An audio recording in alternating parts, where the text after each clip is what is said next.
All right, sounds good to me. Yeah, speaking of AI, GameClub. Okay. Weird one. I don't know. I don't usually transition to GameClub, but it's GameClub. Ladies and gentlemen, each week we play a video game, and it's usually the same video game until we finish that game. Yep. We play a chapter or a segment or a timed interval of that game, and then we talk about it. Yep. And here we are. And it's that time. And we're playing Yakuza 0 now. Yep. Chapter 3. We are on Chapter 3. The Gilded Cage. The Gilded Cage. This is our introduction to Majima Goro. What a legend. What a legend. Yeah. Or Goro Majima, if you're speaking Japanese. So, like, in theory... In theory, the customer is always king. Yes, but I was going to say, normal people have already played, like, 4 Yakuzas at this point. Yes. Because this game came out, yes, like, way into the Yakuza series. Because Majima is not like this in the other games. No. He is fucking off the rails in the other games. So he's kind of, like, calm and collected here. Yeah. He runs this cabaret, and you're kind of like, wow, he really gets shit on at this cabaret. Like, there's a guy who's groping the girl that's working there, and he comes out and he just kisses this guy's ass up and down the street. After all, the customer is king. Which is bullshit. Not in this cabaret. No, that's true. Well, it's in Japan, so it's a little different. But he's, like, trying to strike Majima, and he's dodging and weaving, and he sort of like, the guy is, like, upset and he's causing a problem, but he spins it into a way where this guy's gonna pay for all the trouble he caused, as well as comp everyone's drinks. Yeah, he's like big wig. He's a Tokyo. big wig guy, but he spins it so it's like it was the guy's idea, and everyone should thank him for. And he's kind of like, oh, you're well, like, he's kind of like, how did this happen? But yeah, you're welcome. I won't be going to jail tonight. And it's a whole situation where he's doing a very deep bow and, like, you know, just being like a smooth talker to the guy. It's a long ass section. Like, how long is the cutscene? Half an hour? Yeah, it's super long. Because even before we get to the part with Majima, there's a whole thing upstairs where there's another businessman. He's like, this looks like there's Yakuza here. I'm a little scared. And the guy's like, don't be a pussy. We'll have some drinks. We'll have a good time. Yeah. It's all great. Don't worry. You know, you're a businessman. That's what businessmen do here. Yeah. Whenever I load a chapter now, whenever I start a chapter, I put the controller down, I just grab some food, and I just sit back. It's like watching a movie, right? Yeah. Which is good because it adds to the story and gets it going and everything like that. And then you get to do the story parts after. Yeah. Which is good too. So, but you're kind of like, well, you know, you're obviously thinking like Majima's a big wig. Yeah. He owns the place or something like that. But it ends up being no, he doesn't own it. He's basically a slave. He's in a gilded cage. Yes. Where he has to do this because he wants to get back in the Yakuza. Yep. But he needs to pay like 100 million yen to get back in. 200 million. Well, then the mob boss comes in and is like, actually, I think he said 500 million yen. Oh, yeah, he did say 500 million. He's like, actually, I've changed it. You have to do 500 million yen. Like, why would I get rid of my golden goose here when you're making all this money? Yeah. Like, you keep it up. You do what I say.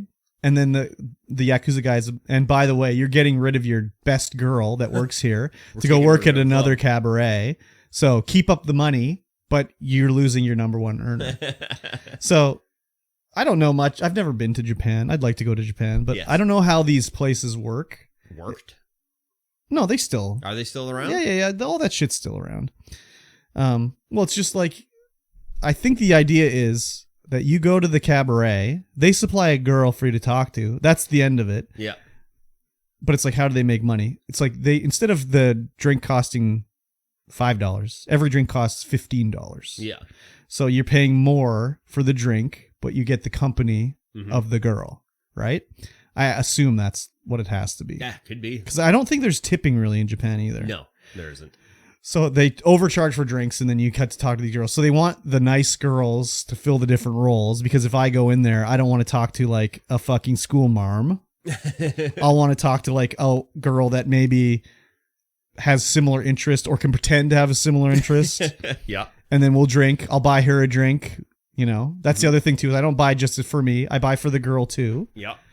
And then that's how they make their money, right? So this Grand Cabaret is going to lose their number one girl to another club. And Majima's like, I got to get another girl. Who's the number one girl we don't have? He talks to nameless employee. And he's like, oh, Nozomi, I think is her name. Yeah, that sounds right. She's the number one over there. And he's like, oh, okay. Sounds good. We'll go recruit her. Yeah. And that's all, like, you know, we don't know anything else about Nozomi. No. Only that she works at the Odyssey. Yeah. So we get to go walk to the Odyssey, and then you can do your little wandering around thing, you know, and do some side missions and stuff in here as well. I crashed the game. How did you crash the game? Fishing.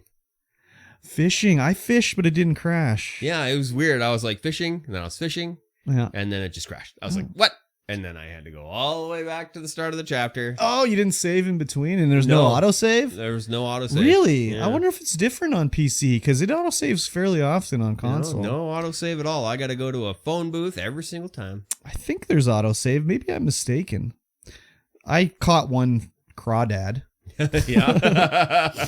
But I didn't catch anything else. Yeah, I didn't catch a thing. They keep showing you, like, there's just, here's another thing you can do in the game, and here's another thing. It's like... Crazy how much stuff is in there. I'm just waiting for pachinko. Yeah, I don't know if there's pachinko. There's no pachinko. I'm uninstalling. No. There's shogi. There's pachinko parlors all over the place. You run past them. You're like, oh, there's a pachinko parlor. Can I go inside? Nope. This ain't Shenmue, dog. But you can play shogi and mahjong. Maybe there is later. I played some roulette, so yeah, there's hard gambling. Yeah, I found that place by accident. Oh. I was just running around and I was like, oh, where does this stairway go? And it's like, oh, there's a secret casino. And then I went in there. I'm like, oh, there's a phone card in here. Perfect. So I got another phone card. I went in there and I was just like, nah, I didn't. I just played a couple rounds of roulette just to see how it was gonna go. Yeah, every time we load a new area, so far, I mean, there's only been two. Yeah, but I'm like, map. Where's the pachinko parlor? Oh, yeah. So did you do any side missions at all? I didn't do any side missions because, you know, I crashed the first thing. And I was like, okay, well, I got to sit through it for another I half better hour. power through. Well, I skipped the cutscenes, but then I have to do like the fight training and then run around. And I'm like, okay. Yeah, Majima learns another fighting style. So he has like he's got bat style or something. Brawler and bat style. So I started a few side missions. There's a girl that's standing outside of like the arcade who really wants the one of the blue figures or whatever. Oh yeah, which I had. So I gave it to her, and then I come back later and she's still there. I had told her to go home, like it's dangerous. She's like, I don't have a dad, and you know all the friends at school, their dads give them these gifts, and I don't have a dad, just my mom, and she works all the time. I want the blue one as well, but it'd be really greedy. Excuse me. So I'm like, I've got the blue one. Here you go. And she's like, okay, I'll get out of here. And she leaves. But then I come again, and there's two guys like, hey, what you doing, little girl? And they're like, we could kidnap her and get a ransom for her. And Majima's just like, wait, was this Majima? Maybe I'm confusing it. Maybe that wasn't Majima. Huh. That was last time. Sorry. But I'll tell you anyways. I kicked the shit out of those guys. Yeah. And then she's like, can I call you daddy? And Kiryu's like, no, you can't. And she's like, I'm going to call you daddy. And she's like, bye, daddy. And he's like, oh my God, what have I done? What was the side missions I did for Majima? I kick the shit out of everyone I come across that deserves a shit kicking. Yeah, I do too. I know I did something with Majima, I think, but I can't remember what. There's been a few missions I've started that I haven't completed. Like there's the Dragon Quest side mission where they're in the line to buy Dragon Quest. It's not called Dragon Quest, but it's Dragon Quest. Yeah. I learned how to do my fighting style with Majima. But when you go to the Odyssey, I had laughed very hard at this scene. Yeah. Where you go to the Odyssey and Majima's like, I gotta sneak in there. I don't want him to know it's me. Oh, yeah. So what does he do? Takes off his eye patch and puts on sunglasses. And I'm like, wouldn't anyone that works in this industry be like, hey, who's that 6 foot tall Japanese man with a long black ponytail and very slim? Anyways, of course he gets noticed in there. But you have to you have to convince the guy that he should you think you're going there to poach this Nozomi girl. Yeah. But he's not there to actually poach her. He's actually there to trade for her. Yeah. So you have to sort of scope the place out and see what's going on. So Majima uses detective skills. Like he looks at the the first table, and he's like, well, the guys that are sitting there, they don't look like they have the right girl. Like, they don't look like the right type. So obviously they don't have enough coverage of the type of girls. And then he looks at the next booth and it's empty. And he's like, well, when I came in, they said there was no room. So I look at this, they have the room, but obviously they don't have enough customers. Well, enough customers to fill it up. So they're making false. Oh, yeah. And then you scan over a little bit and there's a guy in his tighty whities humping the air. And Majima's like, I didn't see that. There's just a guy and he's just like humping the air. And Majima's like, what? They serve all sorts of weird freaks here. I didn't see so that guy. What the hell? I was cracking up. And then you scan a little further left and then you see another booth and there's 3 guys and 2 girls. Yeah. And he's like, oh, obviously they don't have enough girls because 1-to-1 is the optimum ratio, not 2 guys to 1 girl. Yeah. So then his girl comes over and they're talking and he's kind of like, well, how do I talk to this girl and get information? So you do some small talk about, whatever. And then the actual club manager comes over and he's like, hey, Majima, chick, hit the bricks. We're going to talk, right? And the guy's like, oh, you think you come here and poach my girls and blah, blah, blah. And he's like, no, I'm not here to poach your girls. He's like, I'm here to do a trade. Mm-hmm. And he's like, I looked around and I can tell that you don't have enough girls. You don't have the right type of girls. And I have all my fresh talent that I've curated. I'm willing to give you like 3 girls and you give me Nozomi. And he's like, well, why would I do that? And he's like, well, I just told you why. I've got these girls that are new. They're going to last a long time. They're going to bring in different clientele. Oh, that was the other thing, is the guys were old. So it looks like he's attracting only old clientele, right? There was some young guys there, though. Yeah, but those are the ones that had like the mismatched numbers. Yeah. And he's like, you're going to give me your best up-and-coming talent for Nozomi? He's like, well, I need the infusion now. You need it a year from now. So he's like, okay, we'll do it. We'll do this deal. And I'm thinking like, they can do that? Like, imagine you came to work one day and they were like, Mikey T, you work for Shaw now. We traded you. Yeah. We got 3 for you. Good deal on us, right? I was like, they can just do that? They can just do that, I guess. So, I mean, it is Japan. They do have some backwards different over ideas there for sure. about stuff. So maybe that's the way they could do it, but that was very weird to me. Anyways, so they're going to work out the deal for Nozomi to work at the Grand. Yep. But then we see some things like after, Majima does this, he goes and has a smoke on the roof and there's like a bum coming down the road and you're kind of like, who's this bum? Because he's like looking at the bum and the bum's looking at him and you're like, what's the deal with the bum? Like, Yeah, that was when he was still at the Grand. Yeah. The bum came by. Eventually at the end of the chapter, after he's done everything and he goes to his fucking dump that he lives in. Yep. Every dollar he makes goes to the Yakuza because he wants to become a Yakuza again. Yeah. He's in a dump like nothing. He's got rags on. He sleeps on a pile of dirty rags, man. Like he's got nothing. But he starts smoking. He looks out the window and across the way there's a guy looking at him. And across over here there's another guy and a boat drives by and another guy's looking at him. And I'm like, okay, are these guys real or is he just like crazy? But then the way he talks is like, oh, these are the Yakuza watching him to let him know that he's stuck in his gilded cage doing this management for them, basically. Yeah, they gotta make sure he's doing the right thing. Or he doesn't split or whatever, you know? Yeah. So it's like, wow, that sucks for him, dude. But I enjoyed the story a lot in this chapter. Yeah. I'm excited to see where it's going to go. I mean, I've seen the next chapter, but I don't really remember it. Because I played like through chapter 4. Yeah. Yeah, it's just like, oh, wow, okay, all right, okay. And I know one of the big things with this game, too, we're going to learn out this, in the further ahead Yakuza games, Kiryu has a iconic white suit he wears all the time. This game shows how he acquired. Oh, that was one of the big mysteries of what they were showing off in this game. But yeah, I liked it a lot. The story is just very interesting because it's got the twists and turns, and you're like, oh, this Majima really is dedicated to his job as the manager of the Grand Carver. It's like, oh, he doesn't want to do this. He has to do this. Yeah. he is all suave and shit, but it's like not because he would ever be doing this if he had the choice, you know? So. Haven't seen one of those weird cutscenes from the first chapter where it's like super high quality, but nobody's mouths move when they talk. Oh, yeah. That was so weird, and they haven't done that again yet. Those were like the comic book scenes almost, where it's just like, yeah.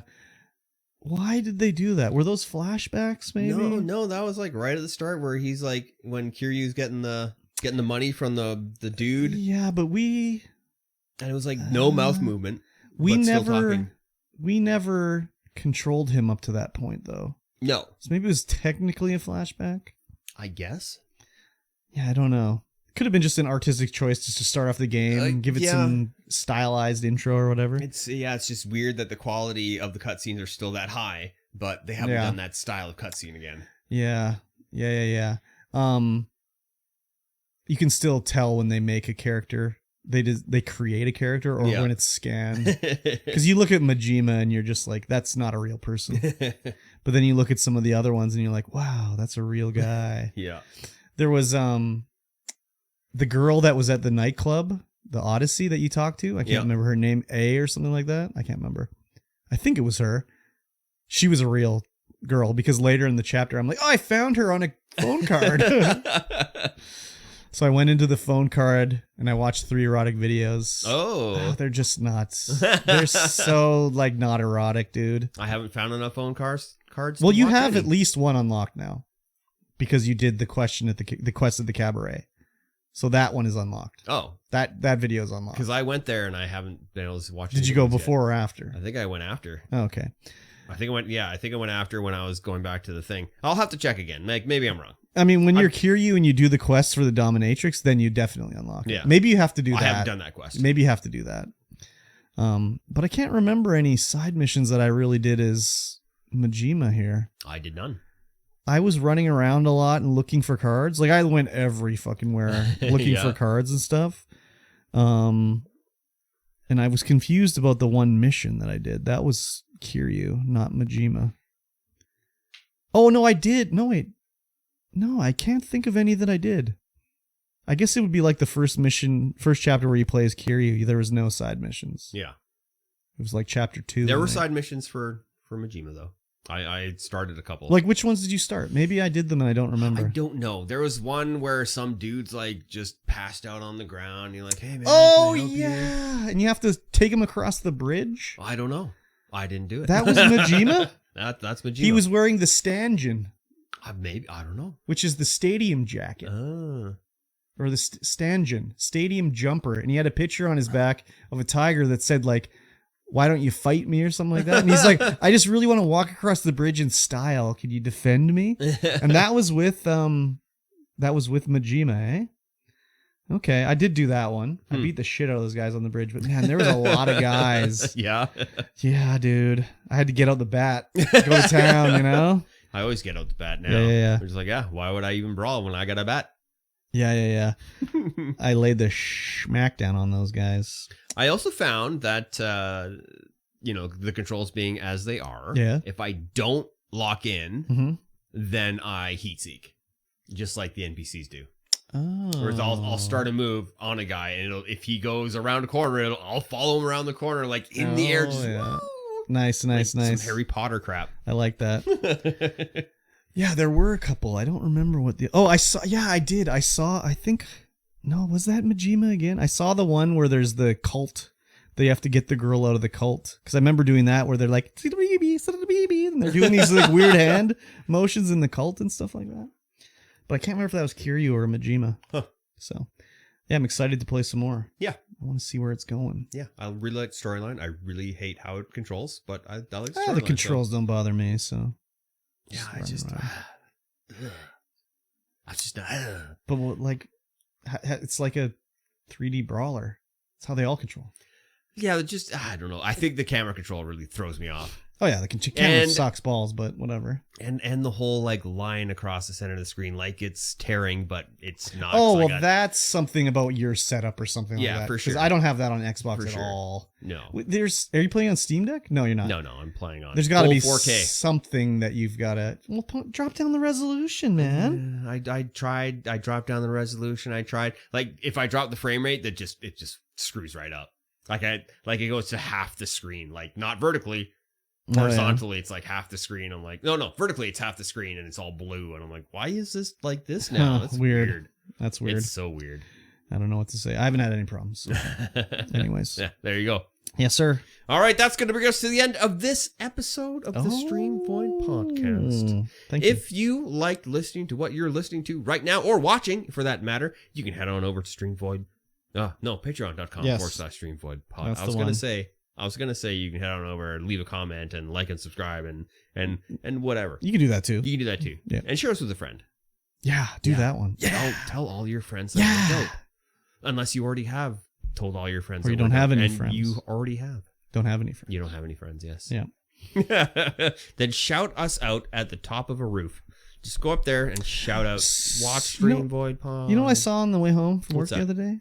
On one of the, like, sort of polls or whatever, there was a picture and it said, like, I don't remember what it was called, but it said, like, Jen and Tim chat.